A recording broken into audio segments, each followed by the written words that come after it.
ان الذین یکفرون بآیات اللہ ویقتلون النبیین بغیر حق، یقیناً وہ لوگ جو اللہ کی آیات کا کفر کرتے ہیں اور انبیاء کو قتل کرتے رہے ہیں ناحق، ویقتلون الذین یامرون بالقسط من الناس، اور قتل کرتے رہے ہیں یا قتل کرتے ہیں ان لوگوں کو انسانوں میں سے جو عدل کا حکم دیتے ہیں۔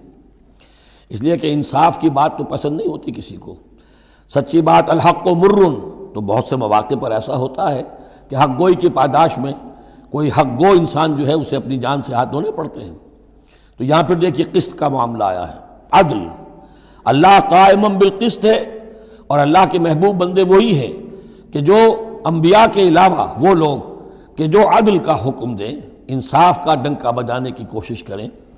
تو فرمایا وَيَقْتُلُونَ الَّذِينَ يَأْمُرُونَ بِالْقِسْطِ مِنَ النَّاسِ، تو ایسے لوگ جنہیں کہ جو کہ ایسے لوگوں کو قتل کریں فَبَشِّرْهُمْ بِعَذَابٍ أَلِيمٍ، تو اے نبی انہیں بشارت سنا دیجئے دردناک عذاب کی۔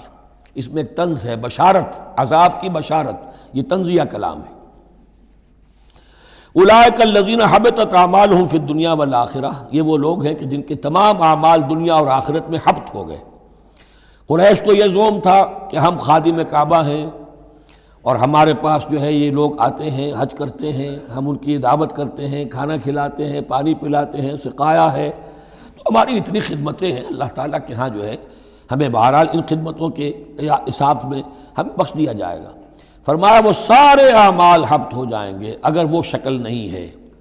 اگر تو صحیح پورے دین کو اختیار کرو گے تو ٹھیک ہے، ورنہ یہ کہ اولئک الذین حبطت اعمالہم فی الدنیا والآخرہ، بڑے سے بڑے چیریٹی کے کام کیے ہوں، چیریٹیبل انسٹیٹیوشنز قائم کر دی ہوں، کوئی حیثیت نہیں رکھتی اللہ کے نگاہ میں۔ وما لہم من ناصرین، اور ان کا پھر کوئی مددگار نہیں ہوگا۔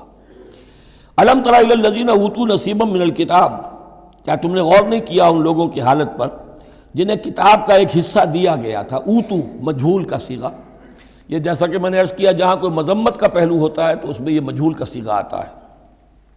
جنہیں کتاب کا ایک حصہ دیا گیا تھا، یدعون الی کتاب اللہ لیحکم بینہم، اب انہیں بلایا جاتا ہے اللہ کی کتاب کی طرف کہ وہ ان کے مابین فیصلہ کرے۔ ثم یتولی فریق منہم وہم معرضون، پھر ان میں سے ایک گروہ جو ہے پیٹھ موڑ لیتا ہے اعراض کرتے ہوئے، یعنی یہ کہ مانتے بھی ہیں کتاب کو لیکن اس کے فیصلے کو تسلیم کرنے کے لیے تیار نہیں۔ ذالک بانہم قالوا لن تمسنا النار الا ایاما معدودات، یہ مضمون آ چکا ہے سورہ بقرہ میں۔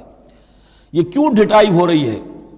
جو مانتے بھی ہیں اور پھر عمل نہیں کر رہے، انہیں بتایا جاتا تم اس کتاب پر ایمان رکھتے ہو، اس میں یہ لکھا ہے یہ سود حرام ہے، کیا کر رہے ہو، یہ شے حرام ہے، کس کام میں لگے ہوئے ہو؟ لیکن نہیں، کیوں اڑ جاتا ہے انسان؟ اس کی تشخیص کر دی۔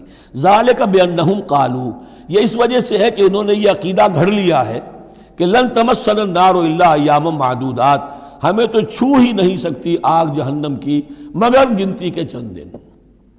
جب یہ عقیدہ ہے تو پھر کاہے کو انسان دنیا کا نقصان برداشت کرے؟ بابر بے عیش کوش کے عالم دوبارہ نیست، حلال سے حرام سے جائز سے ناجائز سے جو بھی عیش حاصل کیا جا سکتا کرنا چاہیے، بخش تو دیا ہی جانا ہے۔ یہ عقیدہ ہے کہ جو در حقیقت ایمان بالآخرت کی نفی کر دیتا ہے۔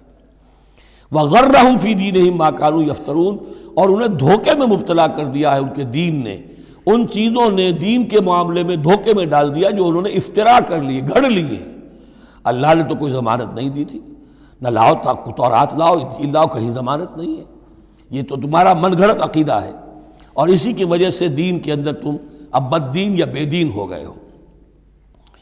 فَكَيْفَ إِذَا جَمَعْنَاهُمْ لِيَوْمٍ لَا رَيْبَ فِيهِ، تو کیا حال ہوگا اس دن، اس وقت تو یہ بڑھ چڑھ کر باتیں بنا رہے ہیں، زبان درازیاں کر رہے ہیں، کیا ہوگا اس دن جب کہ ہم انہیں جمع کریں گے لِيَوْمٍ لَا رَيْبَ فِيهِ، اس دن جس دن کے بارے میں کوئی شک نہیں۔ وَوُفِّيَتْ كُلُّ نَفْسٍ مَا كَسَبَتْ، اور پھر ہر ذی نفس کو، ہر جان کو، ہر انسان کو پورا دے دیا جائے گا جو کچھ اس نے کمائی کی ہوگی۔ وَهُمْ لَا يُظْلَمُونَ، اور ان پر کوئی زیادتی نہیں ہوگی۔ اب اس کے بعد پھر ایک بڑی عظیم دعا آ رہی ہے۔ اس سورہ مبارکہ میں دعائیں بہت ہیں، یہ بھی بہت عظیم دعا ہے، اور یہ تو باقاعدہ تلقین کر کے کہا گیا ہے۔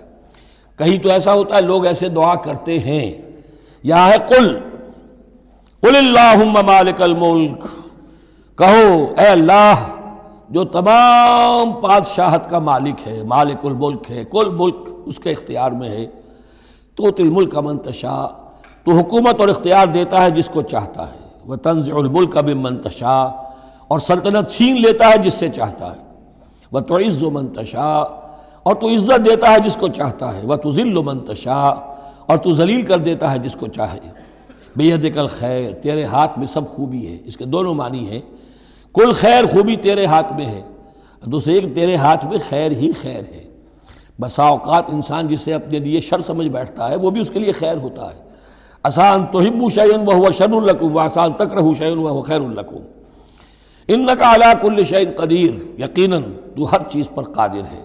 تولج اللیل فی النہار، تو رات کو لے آتا ہے دن میں پرو کر، وتولج النہار فی اللیل، اور پھر دن کو نکال لاتا ہے رات میں سے پرو کر، وتخرج الحی من المیت، اور تو نکالتا ہے زندہ کو مردہ سے، وتخرج المیت من الحی، اور تو نکالتا ہے مردہ کو زندہ سے۔ اس کی بہترین مثال مرغی اور انڈا۔ مرغی میں جان نہیں ہے لیکن اسی میں سے چوزہ برآمد ہوتا ہے، زندہ ہے، اور وہ مرغی جو ہے وہی انڈا دے رہی ہے۔ تو گویا کہ اللہ تعالیٰ کے ہاں وہ چیز چل رہی ہے، تخرج الحی من المیت وتخرج المیت من الحی وترزق من تشاء بغیر حساب، اور تو دیتا ہے جس کو چاہتا ہے بے حد و حساب۔ لا يتخذ المؤمنون الکافرین اولیاء من دون المؤمنین، اہل ایمان نہ بنائیں اپنے دوست کافروں کو اولیاء، ایسا دوست جو قلبی دوست ہو، جو رازدار بھی ہو جاتے ہیں، پشت پناہ بھی ایک دوسرے کے سمجھے جاتے ہیں۔ یہ تعلق کفار کے ساتھ اختیار کرنے کی اجازت نہیں ہے۔ ایک اچھا رویہ ہو، ظاہری مدارات ہوں، آپ ان سے اچھے کلچرڈ طریقے پر بات کریں، تہذیب کے ساتھ، یہ اور بات ہے، لیکن دلی محبت، قلبی رشتہ، جذباتی تعلق، ان کی ایک ایسے باہمی مدد کا ایک رشتہ قائم کر لینا، پشت پناہ ہونے کا رشتہ بنا لینا، اس کی اجازت نہیں ہے۔ لا يتخذ المؤمنون الکافرین اولیاء من دون المؤمنین، اہل ایمان کو چھوڑ کر ان کے ساتھ یہ رشتہ قائم کرنا اللہ کو پسند نہیں۔ ومن یفعل ذلک فلیس من اللہ فی شیء، اور جو کوئی بھی یہ حرکت کرے گا پھر اس کا اللہ کے ہاں کوئی مقام نہیں ہوگا، کوئی رشتہ اللہ کا پھر اس کے ساتھ نہیں رہے گا۔ اللہ کے دشمنوں کے ساتھ تمہاری دوستی ہے تو ظاہر بات ہے کہ پھر اللہ کے ساتھ تمہارا کوئی تعلق نہیں رہا۔ الا ان تتقوا منہم تقا، سوائے یہ کہ تم ان سے بچاؤ کرنا چاہو، بچاؤ کے لیے۔ بعض اوقات ایسے حالات ہوتے ہیں کہ کھلے مقابلے کا بھی موقع نہیں ہے، تو آپ طرح دے رہے ہیں، آپ وقت جو ہے یو آر بائنگ ٹائم، تو اس میں کوئی ظاہری خاطر مدارات کا مسئلہ بھی ہو جائے تو کوئی حرج نہیں ہے، لیکن یہ کہ مستقل واقعی قلبی محبت قائم کر لینا یہ جائز نہیں ہے۔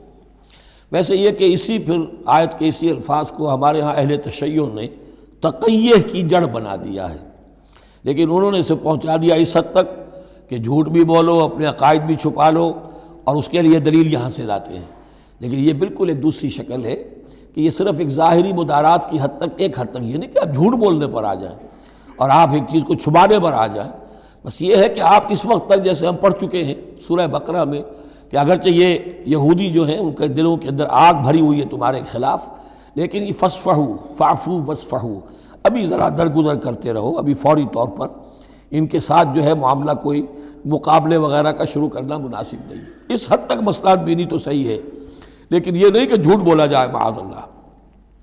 وَيُحَذِّرُكُمُ اللَّهُ نَفْسَهُ، اور اس میں بھی اب اور نرمی کر دی، اللہ تمہیں ڈراتا ہے اپنے آپ سے، اللہ سے ڈرو، یعنی کسی اور سے ڈر کر خواہ صرف خاطر مدارات کر لینا بھی صحیح نہیں ہے، لیکن یہ کہ بہرحال ضرورت ہے، کسی وقت مصلحت ہے تو کرو، لیکن یہ کہ اصل تمہارے دل میں خوف اللہ کا رہنا چاہیے۔ وَإِلَى اللَّهِ الْمَصِيرُ، اور اللہ ہی کی طرف تمہیں لوٹ جانا ہے۔ قُلْ إِن تُخْفُوا مَا فِي صُدُورِكُمْ أَوْ تُبْدُوهُ يَعْلَمُهُ اللَّهُ، یہ پھر وہی آیت آ گئی ہے جو سورہ بقرہ کے آخر میں آئی تھی، لِلَّهِ مَا فِي السَّمَاوَاتِ وَمَا فِي الْأَرْضِ وَإِن تُبْدُوا مَا فِي أَنفُسِكُمْ أَوْ تُخْفُوهُ يُحَاسِبْكُم بِهِ اللَّهُ، یہاں فرمایا قُلْ إِن تُخْفُوا مَا فِي صُدُورِكُمْ، کہہ دیجئے کہ اگر تم چھپاؤ جو کچھ کہ تمہارے سینوں میں ہے، أَوْ تُبْدُوهُ، یا تم اسے ظاہر کر دو، يَعْلَمُهُ اللَّهُ، اللہ تعالیٰ اس کو جانتا ہے۔ تمہارے ظاہر کرنے چھپانے سے اللہ سے کوئی تعلق نہیں ہے، ایک دوسرے سے چھپا سکتے ہو، ظاہر کر سکتے ہو، اللہ سے نہیں۔ وَيَعْلَمُ مَا فِي السَّمَاوَاتِ وَمَا فِي الْأَرْضِ، اور وہ جانتا ہے جو کچھ کے آسمانوں میں اور زمین میں ہے۔ وَاللَّهُ عَلَىٰ كُلِّ شَيْءٍ قَدِيرٌ، اور اللہ تعالیٰ ہر چیز پر قادر ہے۔ يَوْمَ تَجِدُ كُلُّ نَفْسٍ مَا عَمِلَتْ مِنْ خَيْرٍ مُحْضَرًا، اس دن کا تصور کرو جس دن ہر جان، ہر نفس موجود پائے گا، حاضر کیا ہوا پائے گا ہر وہ عمل جو اس نے کیا ہوگا۔ فمن یعمل مثقال ذرۃ خیرا یرہ ومن یعمل مثقال ذرۃ شرا یرہ یوم تجد کل نفس ما عملت من خیر محضرا وما عملت من سوء۔ جو نیکی کی ہوگی اسے بھی موجود پائے گا، اور جو بدی کمائی ہوگی وہ بھی موجود پائے گا۔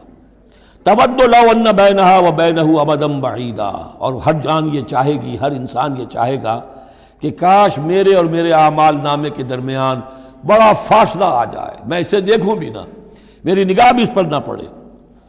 وَيُحَذِّرُكُمُ اللَّهُ نَفْسَهُ، اور اللہ ڈرا رہا ہے تمہیں اپنے آپ سے، یعنی تقویٰ رکھنا ہے تو اس کا کرو، ڈرنا ہے تو اس سے ڈرو، خوف کھانا ہے تو اس سے کھاؤ۔